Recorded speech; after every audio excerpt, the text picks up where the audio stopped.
So let's take a look at example 19. Okay, in part A, this is a rather simple example. So we have a simple product of x and sine x. And then in this case, if we follow the LIATE, okay, our choice, okay, is algebraic over trigonometric. So we will actually choose your u to be equals to x. As you can see, differentiating u equals to x, I actually get du dx equals to 1. So this causes the expression in terms of x to actually become a constant. Okay, and for dv dx equals to your sine x, even after integration, okay, our sine x will just become cosine x, which remains as a trigo function that we can manage. So applying the formula, we will take u multiplied to v, okay, and then du dx multiplied to v down here. Looking at the product of du dx multiplied to v, we will actually just get negative cosine x, and integrating negative cosine x will actually give us sine x. Do note that x is simplified when differentiated, and sine x remains manageable after your integration. And this is the rationale behind the choices of your u and your dv dx respectively. For part B, this is actually quite a long process. If you look at the original expression, you will see that we have an x squared and then we have an exponential. So again, by LIATE, we will actually choose your algebraic, which is x squared, over your exponential, which is e by the power of 2x. And the interesting thing that you need to know is if we choose your dv dx as your e power 2x, no matter how many times we integrate this, it will still be your e by the power of 2x. So as you can see, in our original choice, we will choose u equals to x squared. Differentiating u equals to x squared, we will actually get du dx equals to 2x down here.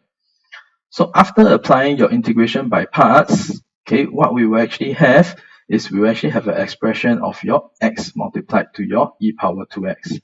And in this comparison here, you can actually see that the x squared has been simplified to x by using this integration by parts process. So if we apply this one more time, where we actually let your u equals to x, we will actually get du dx to be equals to 1, which is a constant. Okay, and then again, as mentioned earlier, your dv dx integrating e by the power of 2x will still give you e by the power of 2x. And then in this case, you can see that du dx multiplied to your v will actually give us something that is e by the power of 2x. And we can actually manage this integration.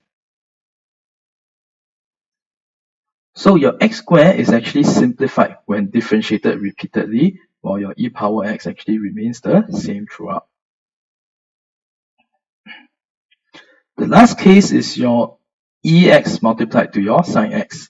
In this case, you will realize that actually both of them are equally unfavorable in terms of our choice for u. Okay, because differentiating your e power x, we will get e power x. Differentiating sine x, which is a trigo function, it will still remain as a trigo function. However, one of the things that we can see down here is that actually the derivative of sine x will actually be cosine x. And if I differentiate cosine x again, I will actually get back to sine x. So there is a cyclical nature in terms of your trigo functions down here. So what we're going to do is, first thing is we are going to just stick with a choice. Okay, you can either choose trigo or you can choose exponential. Okay, in this particular example, we are actually choosing exponential as your u. Okay, and you will notice that this is actually against the general rule of thumb, which is your LIATE. So in this case, after choosing your u as your e power x, okay, the derivative of u will actually be e power x again, whereas the integral of your sine x will actually give you negative cosine x. So multiplying this together will actually give you your negative cosine x multiplied to e power x.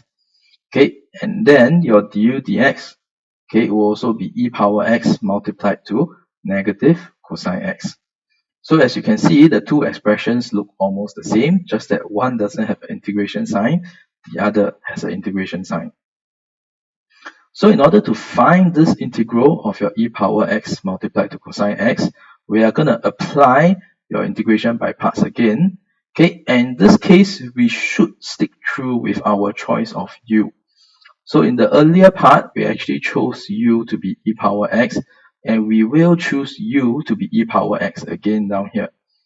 Okay, and what we will be expecting is we will actually be expecting to see the integral of ex multiplied to sine x appearing again. So again, uv is just ex multiplied to sine x, okay, and then du dx times v is also ex multiplied to sine x.